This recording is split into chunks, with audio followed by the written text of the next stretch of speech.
హల్లెలూయా. సమస్త మహిమ ఘనత ఆయనకే చెల్లును గాక. మరి ఈ ఆదివారం మనం నిలబెట్టిన దేవుడికి నాకు ఈ అవకాశం ఇచ్చిన పాస్టర్ గారికి, పాస్టర్ గారికి కూడా వచ్చిన మీ అందరికీ వందనాలండి. మరి 12 గంటలకి ఈరోజు ఆదివారం జరుగుతుంది కనుక మరి కొన్ని మాటలు తెలుసుకుందాం. లోకా రాసిన సువార్త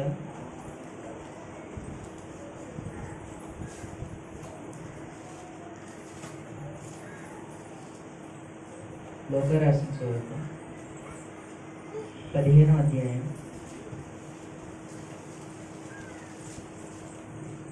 8 నుంచి 10 వచనం చదవండి. ఏ స్త్రీకైనా 10 వెండి నాణెములు ఉండగా వాటిలో ఒక నాణెము పోగొట్టుకుంటే ఆమె దీపమును వెలిగించి ఇల్లు ఊడ్చి అది దొరికి వరకు జాగ్రత్తగా వెతకదా. అది దొరికినప్పుడు తన చెలికత్తెలను పొరుగు వారిని పిలిచి నాతో కూడా సంతోషించుడి, నేను పోగొట్టుకొనిన నాణెము దొరికినదని వారితో చెప్పాను కదా. అటువలే మారు మనసు పొందు ఒక పాపి విషయమై దేవుని దూతల ఎదుట సంతోషము కలిగినని మీతో చెప్పుచున్నాను. మరి లోకరాసిన సువార్త 15వ అధ్యాయంలో మరి 3 ఉపమానాలు అయితే ఉన్నాయి. మరి 3 ఉపమానాల్లో మనం ఒక ఉపమానం అయితే తెలుసుకున్నాం. 8 నుంచి 10 వచనాలు. ఇక్కడ 8వ వచనం అయితే, ఏ స్త్రీకైనా 10 వెండి నాణెములు ఉండగా వాటిలో ఒక నాణెం పోగొట్టుకుంటే ఆమె దీపం వెలిగించి ఇల్లు ఊడ్చి అది దొరికి వరకు జాగ్రత్తగా వెతకదా. ఇక్కడ ఒక స్త్రీ అయితే తన వెండి నాణెములు 10 వెండి నాణెలు ఉన్నాయి. ఆ వెండి నాణాల్లో ఒకటి అయితే పోగొట్టుకుంది ఆమె. దానికోసం ఆవిడ వెంటనే ఇల్లుని చక్కపరిచి దీపంను వెలిగించి ఇల్లు అంతా ఊడ్చి అది దొరికే వరకు వెతుకుతుందంట. అలాగే మనం ఏ స్త్రీకైనా అంటే మన లోకంలో అయితే ఏ స్త్రీ అయినా అంటే అది మనుషుల లెక్కనే వస్తుంది. ఏ స్త్రీ అంటే మనము ఏ స్త్రీ అయినా ప్రతి మనుషులని అర్థం అని వస్తుంది. ఏ స్త్రీకైనా 10 వెండి నాణెములు ఉండగా వాటిలో ఒక నాణెం పోగొట్టుకుంటే మన విషయంలో అయితే దేవుడు ఇక్కడ మనల్ని స్త్రీ కింద పోలుస్తున్నాడు. మన ప్రతి ఒక్కరు స్త్రీమే. ఆయన పెళ్లి కుమారుడు అయితే మన స్త్రీ కింద దేవుడు పోలుస్తున్నాడు. ఏ స్త్రీకైనా మనం ఏదైనా దేంట్లో అయినా మనం పోగొట్టుకున్న దేవుని పరిచయంలో కానీ దేవుని సేవలో కానీ ప్రతి విషయంలో మనం దేనినైనా పోగొట్టుకుంటే మనకి 10 ఆజ్ఞలు ఉండొచ్చు, కానీ ఆజ్ఞలో ఒక దానిని మనం పోగొట్టుకుంటే మనం ఎంతో విచారించాలి. మన బరకాలు ఎత్తడేమో కాదు, కానీ కుర్చీలే కానీ మనం ఇంకా ఏమైతే చేస్తాం, జార్జ్ కొట్టడం, కీబోర్డ్ కొట్టడం, మైకులు పెట్టడం, వీటిలో మనం ఇంకటి ఏదైనా మనం మర్చిపోయి ఉంటే దానికోసం మనం వెతకాలి. ప్రతి ఒక్కరు కూడా మనం ఏమైతే 10 ఆజ్ఞల్లో ఒక్కటి పోగొట్టుకున్నా సరే మనకి ఎంతో చాలా విచారం. కాబట్టి మనం కూడా 10 ఆజ్ఞల్లో ప్రతిదీ పాటించి ఉన్నదాన్ని మనం ఉంచి ఏవైతే మనం పోగొట్టుకున్నామో అది మనం దేవుని కోసం మళ్ళీ మనం చేయాలి. మన ప్రతి దాంట్లో ముందు ఉండాలి. మనం ఏమైతే పోగొట్టుకున్నామో ప్రతిదీ కనిపెట్టుకొని ఉండాలి. మనం ఏమైతే పోగొట్టుకున్నామో మళ్ళీ అది వెతకడానికి కోసం కనిపెట్టుకుంటూ ఉండాలి. ఆమె దీపం వెలిగించి ఇల్లు ఊడ్చి అది దొరికి వరకు వెతకదా. ఆమె దీపము మనము ఏమైతే పోగొట్టుకున్నామో అది మన జీవితంలో ఒకసారి జ్ఞాపకం చేసుకొని అది మనకి దొరికే వరకు ఇల్లు ఊడ్చి మన తప్పులను మన మీద తుడుచుకొని అది దొరికే వరకు మనకి వెతకాలి. ప్రతి విషయంలో మనకి దేవుని సేవలో ప్రతిదీ మనం కనిపెట్టుకొని ఉండాలి. మనం ఏమైతే పరిచయం చేయట్లేదో అది ఒకవేళ ఒకసారి మనం వెనకబడితే అది ఒకసారి ఆలోచించాలి. ఏమైతే మనం మర్చి ఉన్నామో ప్రతిదీ ఒకసారి జ్ఞాపకం చేసుకొని మనం దానికైతే ముందుకు రావాలి. ఇక్కడ ఈమెయితే 10 వెండి నాణెములు పోగొట్టుకుంది, కానీ అది మళ్ళీ ఇంకో నాణెం 9 నాణాలు ఉన్నాయి, ఒకటైతే పోగొట్టుకుంది. కానీ దానికోసం మళ్ళీ వెంటనే ఆమె దీపం వెలిగించి ఇల్లు ఊడ్చి దానికోసం వెతుకుతుంది. అలాగే మనం కూడా దీపం వెలిగించి మనం ఏమైతే ఏమైతే మర్చి ఉన్నామో, ఏమైతే చేయలేకపోతున్నామో దాని గురించి మనం ఒక్కసారి ఆలోచించి మన మీద ఉన్న ఆ దుమ్ముని మనం తుడుచుకొని మనం దానికోసం వెతికితే దేవుడు మనకి ఎంతగానో సహాయం చేస్తారు. 9వ వచనం, అది దొరికినప్పుడు తన చలికెత్తులను పొరుగు వారిని పిలిచి నాతో కూడా సంతోషించుడి, నేను పోగొట్టుకున్న నాణ్యము దొరికినది నువ్వు వారితో చెప్పును కదా. ఇక్కడైతే ఈమె ఆ 10 వెండి నాణాలు ఒకటైతే పోగొట్టుకుంది. అది ఆమె ఇల్లు ఊడ్చి దీపం వెలిగించి ఆమె మొత్తం అంతా ఇల్లు అంతా వెతికింది. అది వెతుకుతూ అది ఆ నాణ్యం అయితే దొరికింది. ఆ నాణ్యం దొరికినప్పుడు పొరుగు వారిని మొత్తం అందరినీ చుట్టాలని అందరిని పిలిచి నాతో కూడా సంతోషించుడి, నాకైతే ఈ నాణ్యం దొరికింది అని వారితో చెప్పినప్పుడు ఆమె ఎంతగానో చెప్తుంది, వీరు కూడా సంతోషించండి అని చెప్తుంది. అలాగే మనం కూడా ఏమైతే మన పరిచయంలో ఏమైతే మనం వెనకబడ్డామో దానికోసం మనం వెతకాలి. ప్రతి విషయంలో, ప్రతి పనులు కూడా ముందు ఉండాలి. ప్రతి బరకాలు ఎత్తడమే కాదు, కుర్చీలు, సౌండ్ బాక్స్, ప్రతి దాంట్లో మనం ముందు ఉండాలి. మనం ఏది చేయకపోయినా దాన్ని ఒకసారి జ్ఞాపకం చేసుకోవాలి. సర్లే ఉన్న వాళ్ళు చేస్తున్నారు కదా అని కాకుండా ప్రతి విషయంలో మనం ముందుంటే అది మనకి దొరికినప్పుడు ప్రతి ఒక్కరికి చెప్పాలి. సంఘంలో ఉన్న ప్రతి ఒక్కరు నాకు ఇలా నేను ఇలా చేస్తున్నాను అని ప్రతి ఒక్కరికి చెప్తే అప్పుడు వాళ్ళు కూడా సంతోషిస్తారు. అప్పుడు వాళ్ళు కూడా సంతోషించి నేను కూడా ఇలా ఉంటే బాగుంటుంది, తిన కూడా పరిచయం చేస్తున్నాడు, తిన బరకాలు ఎత్తున్నాడు, తిన కుర్చీలు చేస్తున్నాడు అని అన్నప్పుడు తిన కూడా చెప్తే తన కూడా ఎంతో మారే అవకాశం ఉంది. చెలిగెత్తలు పొరుగు వారిని పిలిచి నాతో కూడా సంతోషించుడి, పోగొట్టుకున్న నాలుగు దొరికినంత వారితో చెప్పాను. మనం పోగొట్టుకున్న ప్రతి దాన్ని మనం ఒకసారి మనం ఆలోచిస్తే ఏమైతే మనం వెనక్కున్నామో, ఏమైతే మనం పరిచయం చేసే పనులు మనం ఎంతైతే వెనక్కున్నామో అవన్నీ ఒకసారి జ్ఞాపకం చేసుకొని దానికోసం మళ్ళీ దీపం వెలిగించి ఇల్లు ఊడ్చినట్లు ఇక్కడ ఈమె ఇల్లు ఊడ్చి అది వెతుకుతుంది. అలాగే మనం కూడా మన మీద ఉన్న దుమ్మును మొత్తం అంతా తుడుచుకుని దానికోసం మనం వెతికితే అది మనకు తప్పుగా దొరుకుతుంది. మన ప్రతి పనిలో కూడా ముందుగా ఉంటే మనకు ఆ పని అయితే ఆలోచన వస్తుంది. అవును కదా నేను ఈ పని చేయట్లేదు, అవును కదా నేను ఈ పని చేయట్లేదు, దేవుడికి నేను ఈ పని చేయడం అనేసి నేను వ్యర్థంగా ఉంటున్నాను అని ఒకసారి ఆలోచిస్తే మనకు ఆ జ్ఞాపకం వచ్చి దానికోసం మనం మళ్ళీ పోట్లాడితే అది మనకు తప్పకుండా వస్తుంది. అప్పుడు మనకు అది జరిగినప్పుడు పక్కన వాళ్ళని, ఎదుటి వాళ్ళని, చర్చిలో ఉన్న ప్రతి ఒక్కరిని పిలిచి నేను ఇలా ఉన్నాను, నేను ఇది మర్చిపోయినాను, మళ్ళీ నేను ఇది జ్ఞాపకం చేసుకుని ఈ పని అయితే చేస్తున్నాను అని చెప్తే వాళ్ళు కూడా మారే అవకాశం ఉంది. ఈమెయితే పోగొట్టుకున్న దాన్ని వెతికి మళ్ళీ ప్రతి ఒక్కరికి అందరికీ చెప్పింది. అలాగే నాతో కూడా సంతోషించడి అని చెప్పింది. 10వ వచనం, అటువలే మారు మనసు పొంది ఒక పాపి విషయమే దేవుని దూతలేదు సంతోషం కలిగిన మీతో చెప్పుచున్నాను. అటువలే మారు మనసు మనమైతే మన ప్రతి దాంట్లో ముందుండి ప్రతిదీ ఒకసారి జ్ఞాపకం చేసుకుని దానిలో మనం మారు మనసు పొందాలి. ఏమైతే మనం చేయట్లేదో అది ఒకసారి జ్ఞాపకం చేసుకోవాలి. అది జ్ఞాపకం చేసుకుని మన పనులన్నింటిలో ఒకసారి జ్ఞాపకం చేసుకుని ఆ పని మనం చేసిన తర్వాత మనం మారు మనసు పొంది ఆ పని మనం మానకుండా చేస్తే దేవుడు మనకి ఎంతగానో ఆశీర్వదిస్తాడు. మారు మనసు పొంది ఒక పాప విషయమై దేవుని దూతల ఎదుట సంతోషం కలిగినని మీతో చెప్తున్నాను. మనం ఏమైతే చేయట్లేదో అవన్నీ చేసి దేవుని ఎదుట మనం తప్పులు అడిగితే దేవుడు దూతల ఎదుట, వాళ్ళందరి ఎదుట దేవుడు ఎంతగానో సంతోషించి మనల్ని ఆశీర్వదిస్తాడు. అలాగే మనం కూడా ఈ 8 నుంచి 10 వచనాల్లో మనం ఏమైతే చేయట్లేదో వాటిని ఒకసారి మనం జ్ఞాపకం చేసుకోమని అడుగుతున్నాం. మరి ఈ మాటలైతే మనకి దేవుడు ఎంతగానో ఒక స్త్రీని పోల్చి మనకు చెప్తున్నాడు. అలాగే మనం కూడా ఏమైతే మర్చిపోయినామో, ఏమైతే వెనకబడ్డామో, ఏమైతే చేయాలో అవన్నీ మనం ఒకసారి వెనక్కి వెళ్ళి చూస్తే ఇదివరకు చేసాం, మళ్ళీ ఇప్పుడు చేయట్లేదు. అలాగే మనం ఇప్పుడు మళ్ళీ చేస్తే దేవుడు మనకి ఎంతగానో ముందుగా ఉంటాడని దేవుడు ఈ లేఖను మనకు తెలియజేస్తున్నాడు. ఈ చిన్న మాటలు ఆలకించుకుని దేవుడు చూసుకుంటారు.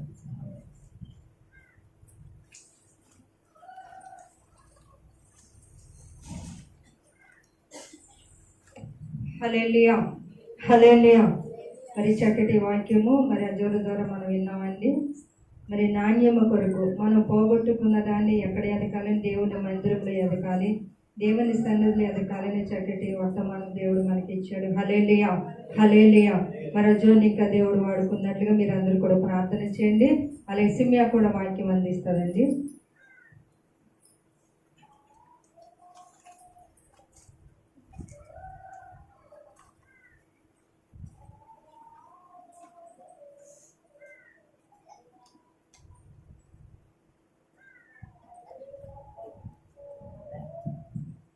దేవునికి స్తోత్రం.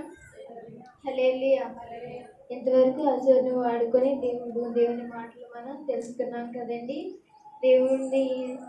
దేవుడు తన బిడ్డను నిలబెట్టుకొని మనకి కొన్ని మాటలు మనకి అందించున్నాడు. ఈ మధ్యకాల సమయంలో దేవుడు తన కృపలో మనందరినీ, తన రెక్కల నీడలో మనందరినీ ఉంచుకొని ఈ ఆదివారం మనం దేవుని స్తుతించడానికి, ఆరాధించడానికి, ఆయన సన్నిధిలో గడపడానికి ఒక దినాన్ని, ఈ పరిశుద్ధ దినాన్ని దేవుడు మనకి అనుగ్రహించి ఉన్నాడు.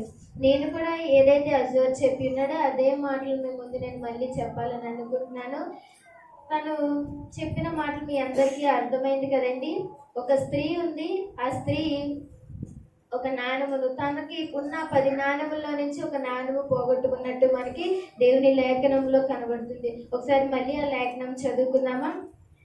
లోకాసు వార్త 15వ అధ్యాయం 8 నుంచి 10 వచనములను చదువుకుందాం.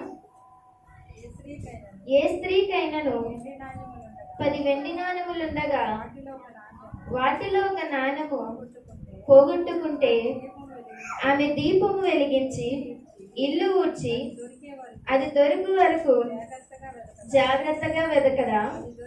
అది దొరికినప్పుడు తన చెలికత్తెలను, పొరుగు వారిని పిలిచి నాతో కూడా సంతోషించుడి, నేను పోగొట్టుకుని నాణ్యము దొరికినదని వారితో చెప్పాను కదా.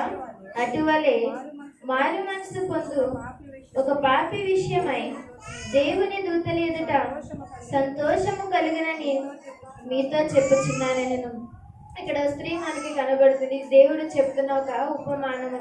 ఈ యొక్క అధ్యాయంలో చెప్పాడు కానీ 3 ఉపమానాలు అయితే మనకు కనబడతాయి. అందులో ఒక ఉపమానము, ఒక నాణము 10 వెండి నాణములు ఉన్న ఒక స్త్రీ ఒక వెండి నాణమును పోగొట్టుకున్న స్త్రీ గురించి ఒక ఉపమాన రీతిగా దేవుడు మాట్లాడుతున్నాడు. అయితే ఈ స్త్రీకి 10 వెండి నాణములు ఉన్నాయి. అందులో ఆమె ఒక నాణమును పోగొట్టుకుంది. ఇంకా ఎన్ని నాణములు ఉన్నాయండి ఆమెకు పోగొట్టుకుందిగా? 9 నాణములు ఉన్నాయి. ఈ 9 నాణములు పక్కన పెట్టి ఆమె చేస్తున్న పని ఏంటి అంటే, పోగొట్టుకున్న ఒక్క నాణము కొరకు ఆమె వెతకడం ప్రారంభించిందని దేవుడు చెప్తున్నాడు. దేవుని వాక్యంలో మనకి కనబడుతుంది. ఇక్కడ పోగొట్టుకున్న ఆ నాణ్యము కొరకు ఆమె చేస్తున్న పని ఒకసారి మనం జాగ్రత్తగా చదువుదాం.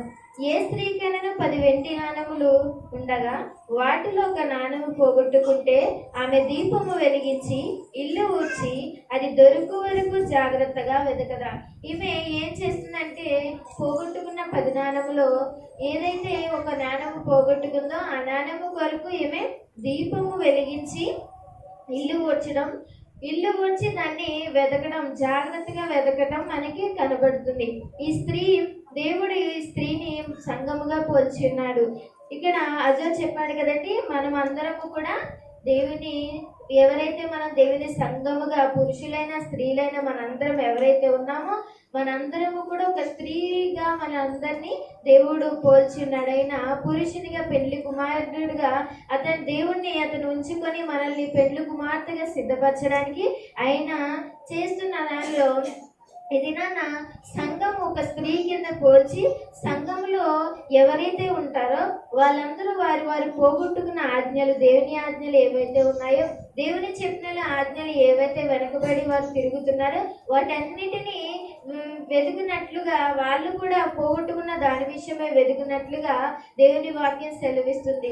ఎలా అయితే అక్కడ వెండి నాణెం పోగొట్టుకున్న స్త్రీ దీపము వెలిగించి ఇల్లు ఊడ్చి జాగ్రత్తగా వెతుకుతుందో, అలాగే మనము కూడా ఏవైతే దేవుని సన్నిధిలో పోగొట్టుకున్నామో, దేవుడు ఇచ్చిన ఆజ్ఞలు అతిక్రమించి ఉన్నామేమో, లేదా దేవుడు చెప్పిన మాటలు వినకుండా ఉన్నామేమో, వాటన్నిటినీ మళ్ళీ తిరిగి మన మనసులోనికి తీసుకొని దేవుని సన్నిధిలో ఉండునట్లుగా దేవుని వాక్యం సెలవిస్తుంది.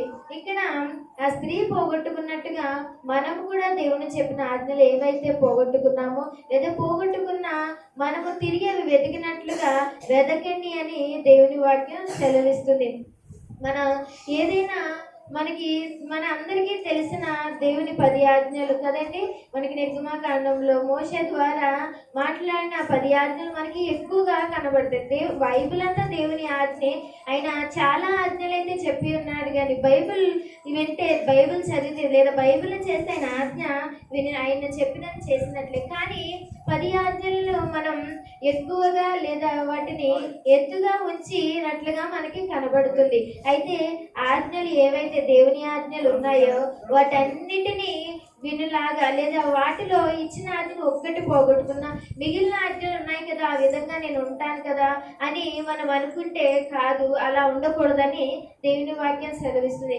ఈ 10 ఎలా అయితే 10 ఒక నాణము 10 వెండి నాణములో ఒక నాణమును పోగొట్టుకున్న ఆమె 9 నాణములతో తృప్తి పడకుండా 10వ నాణము కొరకు కూడా ఆమె కావాలి అని చెప్పి బ్రతకడం ప్రారంభించిందో, అలాగే దేవుడు మనకి ఆజ్ఞాపించిన ఆజ్ఞలు ఏవైతే ఉన్నాయో వాటిలో మనం ఒక్కదాన్నినైనా విడిచిపెట్టియాలా లేదా వదిలేసిన విధం ఏదైనా ఉంటే గనక దానిని కూడా మనం తెచ్చుకొని దేవుని సన్నిధిలో వెతకాలి అని దేవుని వాక్యం సెలవిస్తుంది.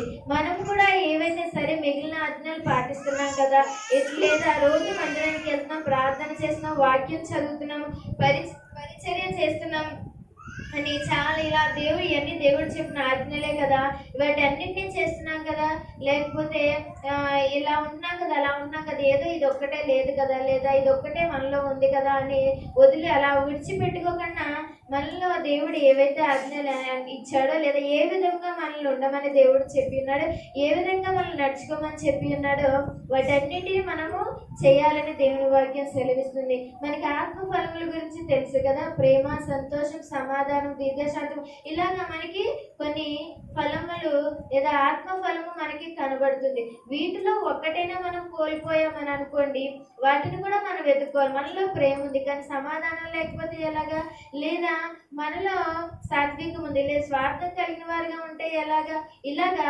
ఏదైనా వాటిలో ఒక్కటి లేకపోయినా అన్నీ ఉన్నాయి. ప్రేమ లేకపోతే ఎలాగా, అన్నీ ఉన్నాయి. సమాధానం లేకపోతే ఎలాగా, అన్నీ ఉన్నాయి. ఆశా నిగ్రహం లేకపోతే ఎలాగా, వీటన్నిటినీ కూడా ఉండాలి. ఒక్కటి లేకపోయినా వాటిని దేవుని సన్నిధిలో వెతకమని దేవుని వాక్యం మనకి సెలవిస్తుంది. వేటిని విడిచిపెట్టుకోదు. మన దేవుడు ఉన్న వాటిని చూడటం కంటే ఏదైతే ఒక్కటి లేదో, ఏదైతే మనం ఒక్కటే కదా అని నిర్లక్ష్యం పెట్టి ఉన్నామో దానినే దేవుడు చూస్తాడండి. ఏదైతే ఇది ఒక్కటే కదా, మిగిలిన అన్నింటిలో నేను బాగానే ఉన్నాను కదా, ఇది ఒక్కటే కదా నేను చేయలేదు, మిగిలిన అన్ని నేను కరెక్ట్ గానే చేస్తున్నాను కదా, ఇది ఒక్కదాన్ని ఏముంది, ఎవరు పట్టించుకుంటారు, ఎవరు చూస్తారులే అని అంటే అన్ని వదిలేస్తాను. నువ్వు చేసిన ప్రతి ఒక్క మంచి కార్యము, నువ్వు చేసిన ప్రతి ఒక్క పని అన్ని దేవుడు పక్కన పెట్టొచ్చేమో. ఏదైతే నువ్వు ఒక్కటే చెయ్యకుండా దాచిపెట్టావు, ఒక్కటే చేయకుండా వెనక్కి వెళ్తున్నావు, ఆ ఒక్కటే చేయకుండా వెనక్కి తిరుగున్నావేమో, లేదా అది ఒక్కటే చేయకుండా పక్కకు వెళ్ళిపోయావేమో, ఆ ఒక్కదాని కొరకే దేవుడు తీసుకొచ్చి నిన్ను అడుగుతాడు. దేవుడు దాన్నే తన సన్నిధిలో వెతకమని మనకి చెప్తున్నాడు.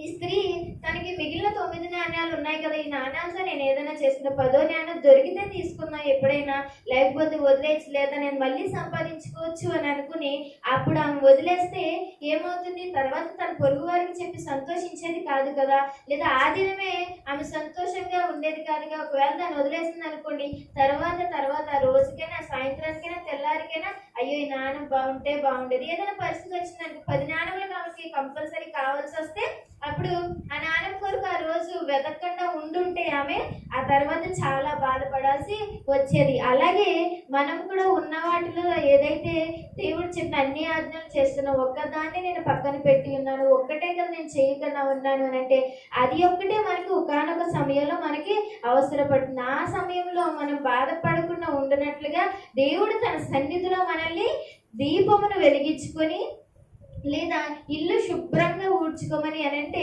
దీపము మనకి కీర్తనలు 119వ కీర్తనలో మనకి కనబడుతుంది, ఈ వాక్యం నా పాదములకు దీపము అని. అయితే ఈ వాక్యం అనే దీపమును మనం వెలిగించుకొని దేవుని సన్నిధిలో ఎప్పుడైతే వెతుకుతామో అప్పుడు దేవుడు ఎలా అయితే ఆ స్త్రీకి దీపం వెలిగించినప్పుడు నెతికినప్పుడు కనబడిన నాణ్యం ఎలా అయితే ఉందో, మనం కూడా వాక్యం అనే దీపముతో దేవుని సన్నిధిలో మనం పోగొట్టుకున్న దానిని వెతికినప్పుడు అది కూడా మనకి దొరుకుతుందని, ఆ విధంగా మనం ఉంటామని దేవుని లేఖనం మనకి సెలవిస్తుంది. అలాగే ఆమె ఊడ్చడం కూడా ప్రారంభించింది. దీపం వెలిగించుకొని చూడటమే కాదు కానీ అలా పైన చూసి నెతుకుదామని అనుకోలేదు, కానీ ఆమె ఇల్లంతా శుభ్రంగా ఊడ్చినట్లుగా కనబడుతుంది. ఎలా ఊడ్చిందండి? మనం ఇల్లు ఎలా తుడుచుకుంటాం? చీపురుతో తుడుచుకుంటాం కదండి. మన ఇల్లు ఎలా తుడుచుకుంటామంటే చీపురుతో తుడుచుకుంటాం. ఆమె కూడా చీపురుతోనే తన ఇల్లంతా మంచిగా శుభ్రంగా చేసుకొని తన పోగొట్టుకున్న నాణాన్ని సంపాదించుకుంది.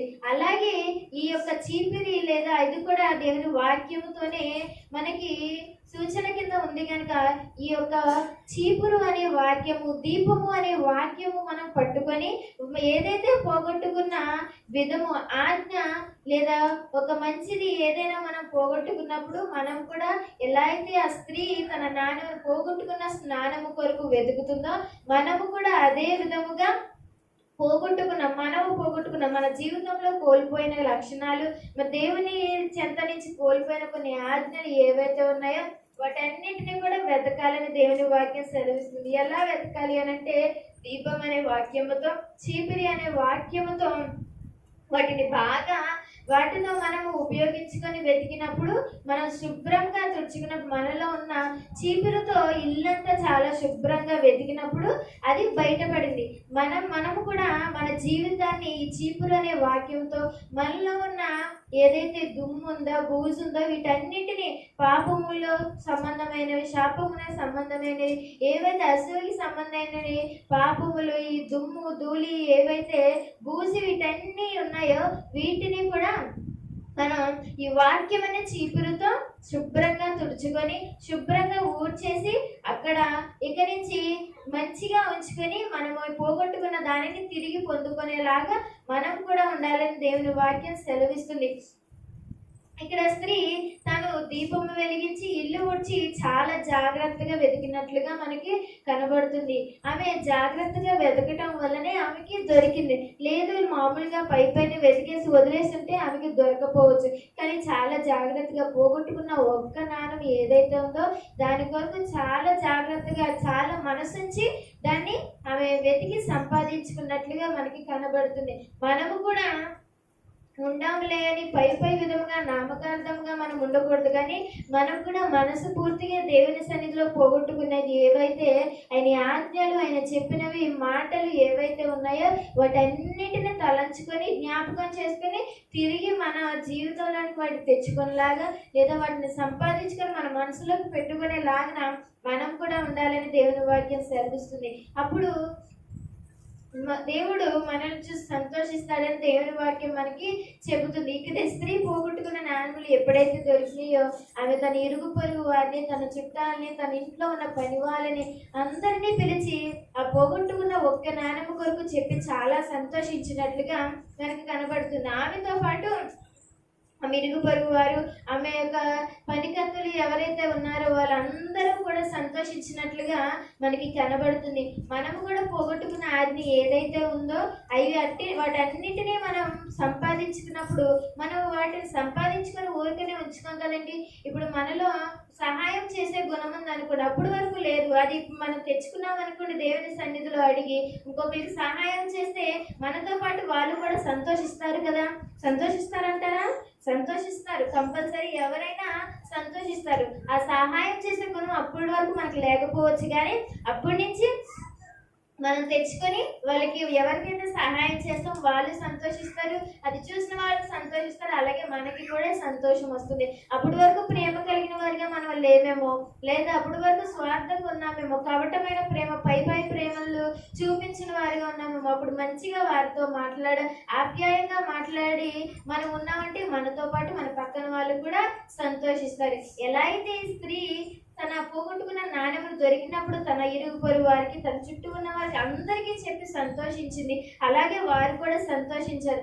ఆ విధంగానే మనము కూడా మనం పోగొట్టుకున్న దేవుని ఆజ్ఞలు, దేవుడు మనం నడుచుకోమన్న విధులు, ఏవైతే కట్టడలు మనకి చెప్పి ఆ విధంగా నడుచుకోమని దేవుడు చెప్పి ఉన్నాడో వాటన్నిటినీ తిరిగి సంపాదించుకున్నప్పుడు మనముతో పాటు మన పొరుగు వారు, ఇరుగు వారు, అలాగే దేవుడు కూడా సంతోషిస్తారని దేవుని వాక్యం సెలవిస్తుంది. 10వ వచనంలో చూస్తే, అటువలే మారు మనసు పొందు ఒక పాపి విషయమై దేవుని దూతల ఎదుట సంతోషము కలిగినని మీతో చెప్పుచున్నాను. అయితే ఎప్పుడైతే మనం మంచిగా మారి మన పాపములు, మన దోషములు ఏవైతే ఉన్నాయో వాటన్నింటిని తుడుచుకొని దేవుని సన్నిధిలో కనిపెట్టిన వారిగా, వెతికిన వారిగా ఉన్నప్పుడు మనమే కాదు, మన ఇంటి వారే కాదులే, మన సేవకులే కాదు, మన చుట్టూ ఉన్నవారే కాదు, కానీ దేవుడు తన దూతలతో కలిపి సంతోషిస్తాడని దేవుని వాక్యం సెలవిస్తుంది. ఈ లోకంలో వాళ్ళు సంతోషించకపోయినా దేవుని సంతోషిస్తే మనం దేవుని రాజ్యంలోనికి వెళ్ళగలము. మనం దేవుని సంతోష పెట్టేవారిగా ఉండాలి కానీ లోకమును సంతోష పెట్టేవారిగా, లోక ప్రజలను సంతోష పెట్టేవారిగా మనం ఉండకూడదు.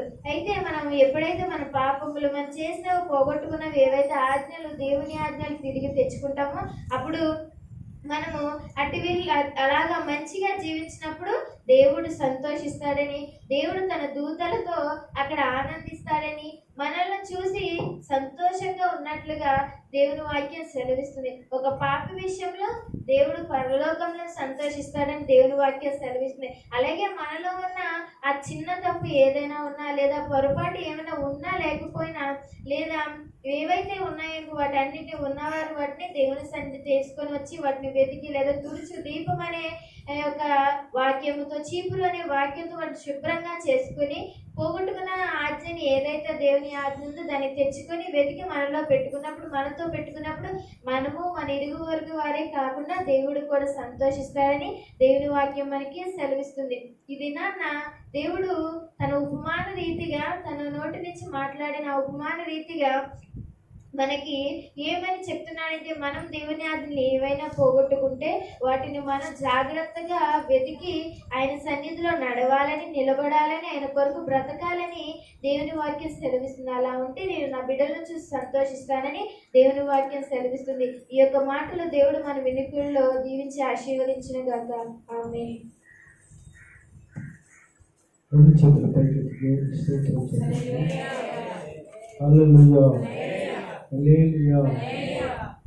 ఈ సుధోపం నుండి లేఖన వాక్యంలో మనకి చాలా అర్థవంతమైన మాటలు మనకి దేవుడు రాసి ఉంచారు. ఈ లోకశివార్త 15వ అధ్యాయంలో 3 ఉపమానాలు రాయబడ్డాయి. ఒక ఉపమానము తప్పిపోయిన గొర్రె, రెండో ఉపమానము పోగొట్టుకునే నాణ్యము, మూడవ ఉపమానము తప్పిపోయిన చిన్న కుమారుడు నుండి. ఉపమానాన్ని యేసుక్రీస్తు ప్రభువు వారు మాట్లాడటం జరిగింది. ఈ ఉపమానంలో ఉండే అర్థము ఏమిటి అంటే, ఒక పాపి తిరిగి, ఒక మనిషి తిరిగి లోకంలో కలిసిపోయిన వాడు, లోకంలో జీవించే వ్యక్తి తిరిగి మరలా తన జీవితాన్ని మార్చుకుని యేసుక్రీస్తు పాదాల దగ్గర పడి ఏడ్చి తన జీవితాన్ని మార్చుకుని తిరిగి ఏ విధంగా దేవుల్లో అభివృద్ధి పొందుతున్నాడో ఆ పొందిన వ్యక్తిని చూసి దేవుడు సంతోషిస్తూ ఉంటాడని ఈ లోకంలో తన సంఘాన్ని గురించి ఆయన మాట్లాడుతున్నది మాటలు, తన సంఘాన్ని గురించి ఆయన చెప్తున్నది మాటలు. ఈ మాటలన్నీ కూడా రక్షణ కొరకే మాట్లాడుతున్నది మాటలు. ఇక్కడ మనము చాలా జాగ్రత్తగా పరిశీలన చేస్తే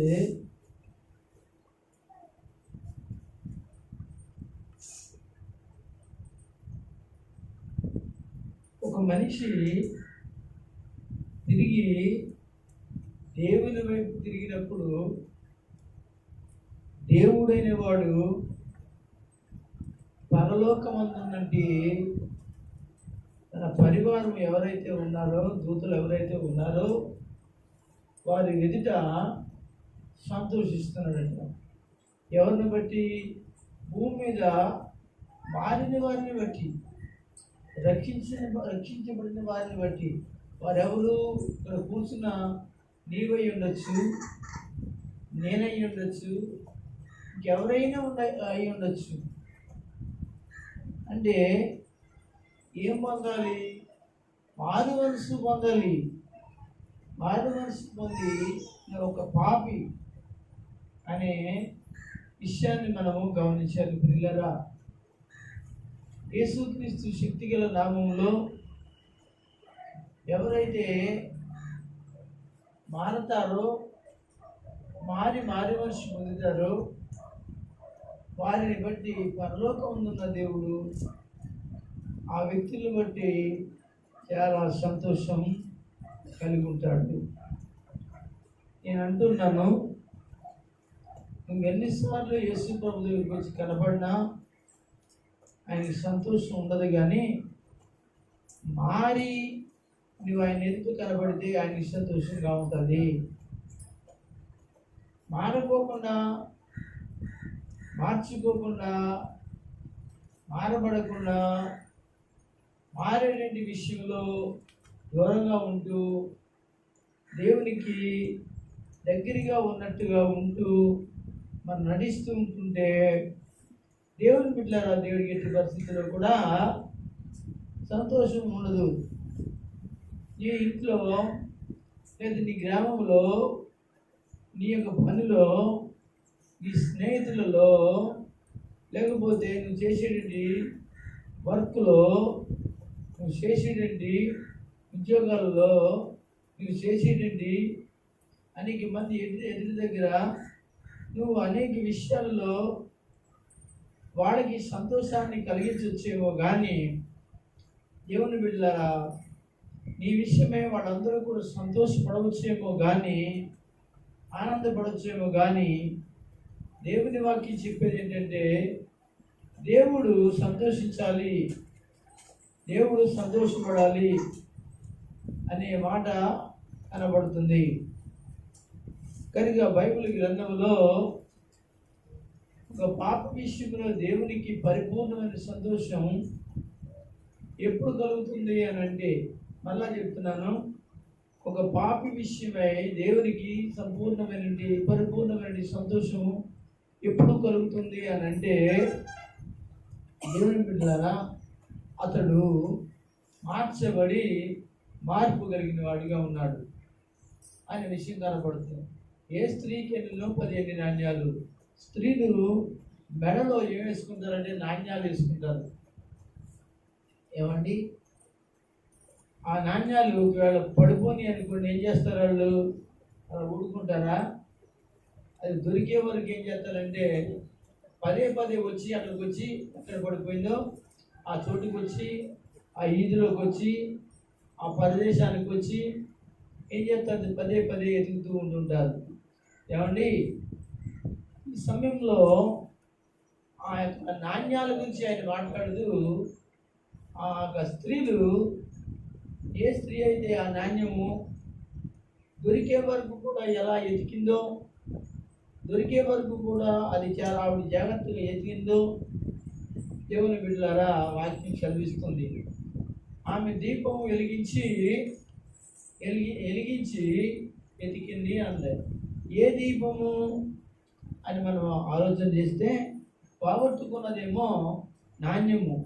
ఏ నాణ్యము అని అంటే దేవుని యొక్క వాక్యం అనేటువంటి నాణ్యము పోగొట్టుకుంది, దేవుని వాక్యాన్ని పడవేసుకుంది. అయితే ఈ యొక్క వాక్యం అనే దాన్ని మరి దీపం వెలిగించి ఎతకాలి అనే విషయం వాక్యం మనకు చెప్తుంది. బైబిల్ గ్రంథంలో, సామెతల గ్రంథంలో రాయబడిన మాట ఏంటంటే, మన ఆత్మ దీపమై ఉంది అంటున్నాడు. మన ఆత్మ ఏమై ఉందంటండి? దీపమై ఉందంటండి. మన ఆత్మను ఏం చేసుకోవాలి అని అంటే వెలిగించుకోవాలి. అంటే దీపం అనేటువంటి ఈ ఆత్మను వాక్యం అనేటువంటి చేత, వాక్యం అనేటువంటి నూనె చేత, వాక్యం అనేది దాని చేత ఏం చేసుకోవాలో తెలుసు అంటే వెలిగించుకోవాలి. దేవుని వాక్యం మనకి తెలియజేస్తుంది. ప్రియ దేవుని బిడ్డలారా, మీరు గమనించండి, ఈ మధ్యాహ్న కాలం మందు ప్రభు మాట్లాడుతుంది అంటే, ఈ రోజున సంఘాలలో, సావాసములలో మరి ఎవరైతే పోగొట్టుకుంటున్నట్టు నాణ్యము లాంటి దేవుడిచ్చిన వరాలను ఏవైతే ఉన్నాయో వాటిని తిరిగి సంపాదించుకోవడానికి దేని వల్ల అవుతుంది అని అంటే వాక్యం వల్ల అవుతుంది. అందరూ ఒకసారి స్తోత్రం చెప్పండి. నువ్వు చక్కగా ప్రార్థన చేసేటి దానివు, నువ్వు చక్కగా దేవుని మందిరంలో మోకరించి మోకాళ్ళ మీద ఉండి దేవుని సన్నిధిలో ప్రార్థించేదానువు ఈ రోజున ప్రార్థించలేకపోతున్నావు అంటే మీరు ఏం పోగొట్టుకున్నారంటే ప్రార్థనను మీరు పోగొట్టుకున్నారు అని వాక్యం మనకి చెప్తుంది.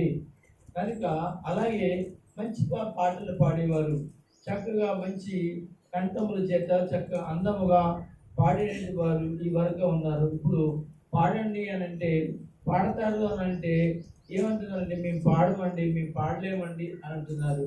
కనుక వాళ్ళు ఏం పాడేసుకున్నారు, ఏం పోగొట్టుకున్నారు అని అంటే అనమాట ఈ యొక్క నాణ్యము పోగొట్టుకున్నారు. అదే పాటలు అనేటి నాణ్యము పాడేసుకున్నారు.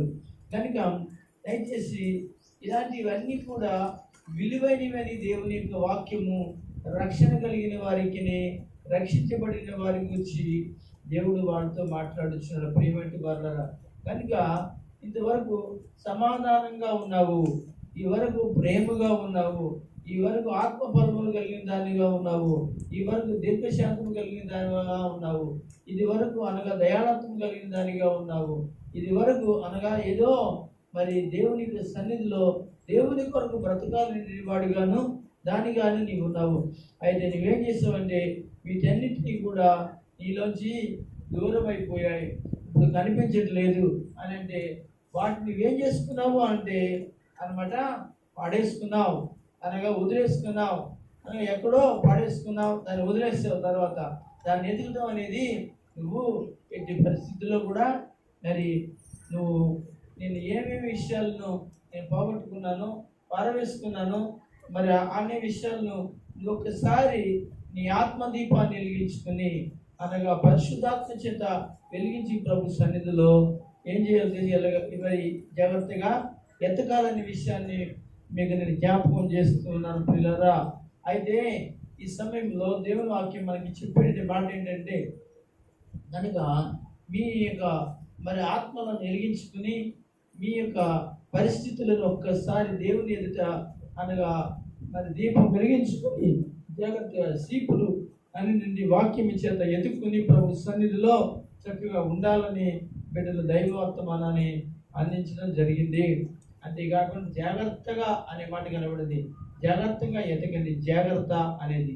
అయితే ఏ విషయంలో అంటే నీ రక్షణ విషయంలో, మారుమనసు విషయంలో, ఆత్మఫలాల విషయంలో, ఆత్మవరాల విషయంలో, ఆధ్యాత్మిక విషయంలో, పరిశుద్ధత విషయంలో ఇలాగ జాగ్రత్తగా ఏం చేయాలంటే ఇక మనము ఎదగడం అనేది జాగ్రత్తగా ఎదగాలి. మరి మత్తయి సువార్త 7:7 చదవనక్కర్లేదు. అడుగుడి మీకు ఇవ్వబడును, ఎత్తుకుడి మీకు దొరుకును, ఎత్తువాని ప్రతి వానికి ఏం దొరుకుతుందో తెలుసా, ఆ యొక్క పాడేసుకున్నది దొరుకుతుందని చెప్పేసి మత్తయి సువార్త 7:7 వాక్యం సెలవిస్తూ ఉంది. అందరూ స్తోత్రం చెప్దామా? కనుక ప్రియమైన దేవుని వాళ్ళరా, ఈ మధ్యాహ్న కాలంలో మీ గురించి నేనేం చెప్పాలనుకున్నానంటే నువ్వు స్త్రీవై ఉన్నావు, నువ్వు పురుషుడివై ఉన్నావు. అయితే దేవుని దృష్టిలో స్త్రీ పురుషులు అందరూ కూడా దేవుని కొరకు ఏమై ఉన్నారంటే పెండ్లి కుమారుడు, పెండ్లి కుమార్తె అనే విషయంలో మనం జ్ఞాపకం చేసుకుంటే యేసు ప్రభు పెండ్లి కుమారుడు అయితే, స్త్రీ పెండ్లి కుమార్తె అయితే అనగా స్త్రీ పెండ్లి కుమార్తె అయితే ఆమె స్త్రీ అనేది మనకి అర్థమవుతుంది. నేనైనను, ఇక్కడ ఉన్న పురుషులైనను, ఇక్కడ ఆడవాళ్ళైనను దేవుని దృష్టిలో స్త్రీలై ఉన్నారు. స్త్రీ అంటే సంఘము. కనుక మన అందరము కూడా సంఘములో పురుషులైన వారము, స్త్రీలైన వారు మొత్తం అందరము ఏమైనా దేవుని సంఘమై ఉన్నామన్న విషయాన్ని దేవుడు మనకి నేర్పిస్తున్నాడు. అయితే మనం ఏమైనా పోగొట్టుకుంటే, ఏమైనా మనం జారవిడుచుకుంటే దేవుని బిడ్డలారా గమనించండి. ఇంకొక విషయం దేవుని బిడ్డలారా, పోగొట్టుకున్నది ఏంటి? నాణ్యము దేవుని బిడ్డలారా అది దొర్లుకుంటూ ఏం చేస్తుంది తెలుసు, ఒక చోటకి వెళ్ళి ఏం చేస్తుంది, అక్కడ ఉంటుంది. అందరూ స్తోత్రం చెప్పండి. దొర్లుకుంటూ వెళ్ళి ఒక చోట అది ఆగిపోతుంది. అంటే మనం గమనించండి, తప్పిపోయినది ఇది గొర్రె వేరు, నాణ్యం వేరు, తప్పిపోయిన కుమారుడు వేరు. అది ఇక్కడ నాణ్యము అక్కడే ఉంటుంది. తప్పిపోయినది నాణ్యము, పడిపోయిన నాణ్యము అక్కడే ఉంటుంది. వెళ్ళేటంటి స్వభావం లేదు దానికి, అక్కడే ఉంటుంది. మనమే వెళ్ళి ఏం చేసుకోవాలంటే దాన్ని అక్కడ ఎక్కడైతే పడేసుకున్నామో అక్కడ ఉంచాలి.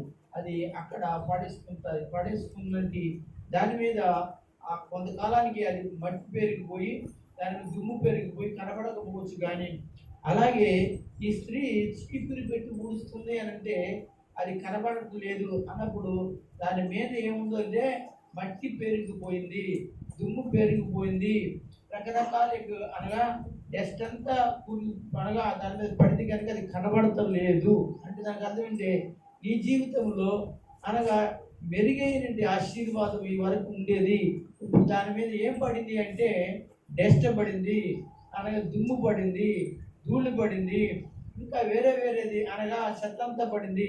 అది ఏమవుతుందంటే కనబడట్లేదు నీ కంటికి. ఇప్పుడు జాగ్రత్తగా నీ కంటికి కనబడడానికి దీపం వెలిగించాలి. రెండోదిగా చీపురు పెట్టి తుడవాలి. అప్పుడు దాని మీద ఉన్న దుమ్మంతా కూడా వెళ్ళిపోతుంది. అంటే అనగా ఆత్మ అభిషేకం చేత, వాక్యం అనేటువంటి అనగా మాటల చేత మన జీవితంలో ఏదైతే మనము పోగొట్టుకుని కనబడట్లేదో దాన్ని మనము ఈ యొక్క దీపం అనే వెలుగు చేతను, వాక్యమైనటువంటి తుడుపు చేతను మనం ఏంటంటే శుభ్రపు చేతను ఏం జరుగుతుంది అంటే దాన్ని మనం సంపాదించుకుంటాం. దేవునికి మహిమ కలుగును గాక. కనుక జాగ్రత్తగా అలాంటి పరిస్థితుల్లో మనం ఎవరైనా ఉంటే అది కనుక మన అందరం ఏం చేద్దామంటే దేవుని బిడ్డరా ఆ పరిస్థితి నుంచి మన అందరం కూడా బయటకు వద్దాం. ప్రభువుని సంతోషపెడదాం, ఆనందపడదాం. ఆయన తన దూతలతో చెప్పి మన అందరి గురించి ఆయన మాట్లాడి సంతోషపడతాడని తెలియజేస్తూ ఈ మాటలను ఇంతటితో ముగించుతూ ఉన్నాను. దేవుడి మాటలు మనందరి వినికుల ప్రభు దీవించును గాక.